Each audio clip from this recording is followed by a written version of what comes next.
Vote ঘোষণার সঙ্গে সঙ্গেই রাজ্যে বলবৎ হয়ে গিয়েছে আদর্শ আচরণবিধি। আর এই সময়ে ব্রিগেডে প্রধানমন্ত্রী জনসভার দিন রাজ্যের মন্ত্রী শশী পাজার বাড়িতে হামলার ঘটনা নিয়ে মন্তব্য করতে গিয়ে বেফাঁস বলে ফেললেন দিলীপ ঘোষ।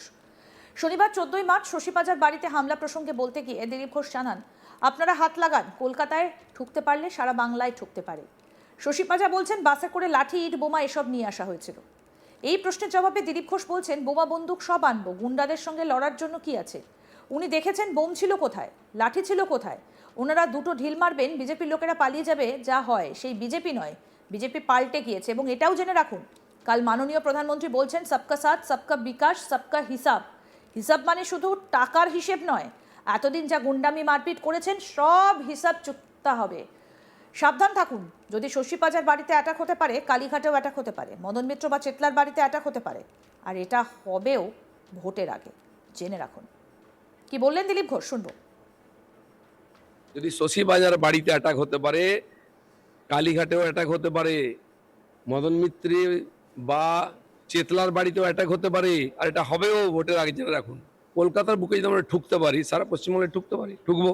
কুণাল ঘোষের ধারণা নাই, বাইরের লোক লাগে না, আমরাই টিএমসিকে কেলাতে পারি এবং সারা পশ্চিমবাংলায় কেলাবো, আমি বলে দিচ্ছি। আমি আজকে আহ্বান করছি আমার কর্মীদের এবং সাধারণ মানুষকে, টিএমসির গুন্ডাগর্দি, দাদাগিরি, লুটপাট অনেক সহ্য করেছে মানুষ। আমরা সামনে আছি, আমরা শুরু করেছি, আপনার হাত লাগান। এরপরে টিএমসির নেতার গুন্ডাদের গণপিটুনি হবে সব জায়গায়, আমি বলে দিচ্ছি। কারণ কলকাতার বুকে যদি আমরা ঠুকতে পারি, সারা পশ্চিমবঙ্গে ঠুকতে পারি, ঠুকবো। আর যে শশী পাঁজা কাল খুব ড্রামা করছিলেন, তার গুরু যেমন চেলাও তো ড্রামা কুইন হবে। উনি হয়তো ভুলে গেছেন, যখন সুদীপ ব্যানার্জিকে অ্যারেস্ট করেছিল সিবিআই, উনি মবকে নিয়ে গিয়ে এরকম আমাদের পার্টি অফিসে অ্যাটাক করেছিলেন, ইট পাটকেল মারিয়েছিলেন। কালকেও তিনি মবকে নিয়ে এসেছিলেন, দিয়ে আর বাস আটকে কাঁচ ভাঙছিলেন, সব ভিডিও দেখুন। ব্যাপারটা উল্টো হয়ে গেছে, উনি বুঝতে পারেননি। আর সব জায়গায় তো সমান হবে না, আমাদের কর্মীরা তৈরি হয়ে আসে এবং তৈরি আছে দ্বিতীয়বার যেন কোথাও ভুল না করেন। কিন্তু তার ফলে খালি ব্যান্ডেজ মাথায় বাঁধা হবে না, অনেক জায়গায় ব্যান্ডেজ পড়বে। শশীবাজা বলছেন বাসে করে লাঠি, বাঁশ, বোতল, বোম এগুলো নিয়ে এসেছিল বাসের মধ্যে করে। বম বন্দুক সব আনবো, গুন্ডাদের সঙ্গে লড়ার জন্য কি আছে? উনি দেখেছেন বম ছিল কোথায়, লাঠি ছিল কোথায়? ওনারা ভেবেছেন দুটো ঢিল মারবেন, বিজেপি লোকেরা পালিয়ে যাবে, যা হয়। সে বিজেপি নয়, বিজেপি পাল্টে গেছে। এবং এটাও জেনে রাখুন, কাল মাননীয় প্রধানমন্ত্রী বলেছেন, সবকা সাথ, সবকা বিকাশ, সবকা হিসাব। হিসাব মানে খালি টাকার হিসাব নয়, এতদিন যা গুন্ডামি মারপিট করেছেন সব হিসাব চুকতে হবে। সাবধান থাকুন, যদি শশী বাজার বাড়িতে অ্যাটাক হতে পারে, কালীঘাটেও অ্যাটাক হতে পারে, মদন মিত্রে বা চেতলার বাড়িতেও অ্যাটাক হতে পারে, আর এটা হবেও ভোটের আগে, জেনে রাখুন। এ নিয়ে নাম না করে ধর্মতলার সভামঞ্চ থেকে সরব হয়েছিলেন তৃণমূল নেত্রী মমতা ব্যানার্জি। তিনি বলেন, দিলীপের নাম না করে ওদের এক নেতা বলেছে এবার নাকি আমার কালীঘাটের বাড়িতে হামলা হবে, বুকের পাটা থাকলে করে দেখাক, সব কটাকে লড়ে নেব, কবে করবে বলো না, আমি বসে থাকবো। মমতা আরও বলেন, এমন এমন কথা বলছে যেন আমাকে খুনের পরিকল্পনা করছে, আমার মৃত্যু কামনা করছে। উস্কানিমূলক মন্তব্যগুলোই এর প্রমাণ। আগামী দিনে কোনো ঘটনা ঘটলে প্রধানমন্ত্রী থেকে সব অপদার্থগুলোকে দায় নিতে হবে। কি বলেছেন মমতা ব্যানার্জি, শুনুন। আছে কিন্তু বন্ধু, লড়াই ছেড়ে কেউ যাবেন না, আমি তো যাবই না। আমায় যতই মারুন আর যা ইচ্ছে করুন, আমার কণ্ঠে যতক্ষণ থাকবে প্রাণ। আপনারা তো এমন এমন কথা বলছেন যেন আমার মৃত্যুর কামনা করে আমাকে খুন করার কনস্পিরেসি করছেন। এই কিন্তু প্রভোকেশন স্টেটমেন্টগুলোর প্রমাণ, এটা মাথায় রাখবেন।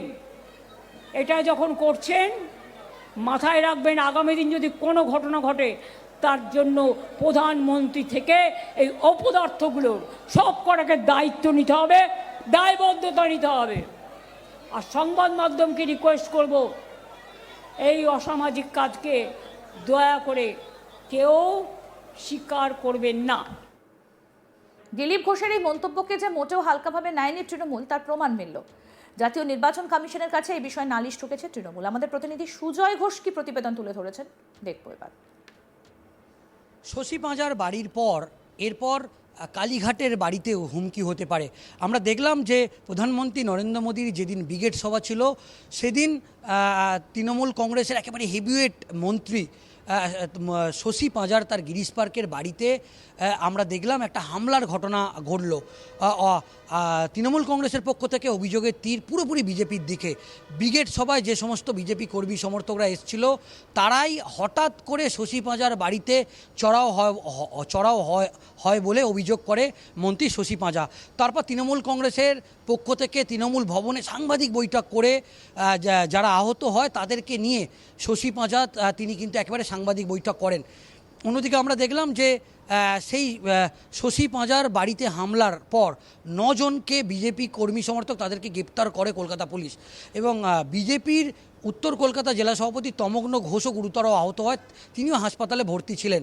এবং এই বিষয়েই দিলীপ ঘোষ বিজেপির প্রাক্তন রাজ্য সভাপতি, তাকে প্রশ্ন করা হলে তিনি একেবারে হুমকির সুরে এই কথা বলেন, শশী পাঁজার পর শশী পাঁজার বাড়িতে যেরকমভাবে হামলা হয়েছে ঠিক এইভাবেই কালীঘাটের বাড়িতেও হামলা হতে পারে। শুধু কালীঘাটের বাড়ি নয়, মদন মিত্রের বাড়িতেও হামলা হতে পারে বলে একেবারে মন্তব্য করেন দিলীপ ঘোষ। এবং সেই ভিডিও নিয়ে ইতিমধ্যেই তৃণমূল কংগ্রেসের পক্ষ থেকে দিল্লির নির্বাচন সনদে যেরকমভাবে অভিযোগ জানানো হয়েছে ঠিক সেইভাবেই এ রাজ্যের সিও মনোজ আগরওয়াল তাকেও একেবারে লিখিত অভিযোগ জানানো হলো তৃণমূল কংগ্রেসের পক্ষ থেকে। এবং দিলীপ ঘোষের সেই যে বক্তব্যের ভিডিও, সেই বক্তব্যের ভিডিও তুলে ধরা হলো। তৃণমূল কংগ্রেসের পক্ষ থেকে স্পষ্ট বলা হলো যে দিলীপ ঘোষের যে মন্তব্য, সেই মন্তব্য একেবারে উস্কানিমূলক মন্তব্য। অবিলম্বে শশী পাঁজা এবং মদন মিত্রের বাড়িতে নিরাপত্তা বাড়ানোর তৃণমূল কংগ্রেসের পক্ষ থেকে আবেদন করা হচ্ছে। অন্যদিকে যে চিঠি তৃণমূল কংগ্রেসের পক্ষ থেকে দেয়া হয়েছে নির্বাচন সনদে বা নির্বাচন কমিশনে, সেখানে একেবারে স্পষ্ট করা হয়েছে অবিলম্বে দিলীপ ঘোষকে শোকজ করা হোক। নির্বাচন কমিশন দিলীপ ঘোষকে অবিলম্বে শোকজ নোটিশ পাঠাক। অন্যদিকে ভারতীয় ন্যায় সংহিতার 351, 109 ধারায় তার বিরুদ্ধে, দিলীপ ঘোষের বিরুদ্ধে এফআইআর করারও নির্দেশ দেওয়া হোক। ভবিষ্যতে এই ধরনের প্ররোচনামূলক মন্তব্য করা থেকে দিলীপ ঘোষ যাতে বিরত থাকে। শশী পাঁজা এবং মদন মিত্রের বাসভবনে অতিরিক্ত নিরাপত্তা ব্যবস্থা করা হোক। সোশ্যাল মিডিয়া বা অন্যান্য নিউজ প্ল্যাটফর্মে দিলীপ ঘোষের এই যে উস্কানিমূলক বক্তব্য, সেই বক্তব্য অবিলম্বে সরিয়ে ফেলা হোক। বিজেপি নেতৃত্বর কাছে এই বিষয়ে ব্যাখ্যা চাওয়া হোক। দিলীপ ঘোষের এই মন্তব্য নির্বাচন কমিশন কি পদক্ষেপ করে সেই বিষয়টাও দেখার বিষয়ে তৃণমূল কংগ্রেসের পক্ষ থেকে একবারে আবেদন করা হয়। অন্যদিকে আমরা এটা দেখতে পাচ্ছি যে সব সময় গরম এই ধরনের মন্তব্য করেন দিলীপ ঘোষ, এবং এই গরম মন্তব্য করার ফলে আমরা দেখেছি যে সংবাদ শিরোনামে থাকে দিলীপ ঘোষ, কিন্তু এবার সরাসরি নির্বাচন সনদে বলা যেতে পারে তৃণমূল কংগ্রেসের পক্ষ থেকে দিলীপ ঘোষের বিরুদ্ধে একেবারে লিখিতভাবে নালিশ জানানো হলো।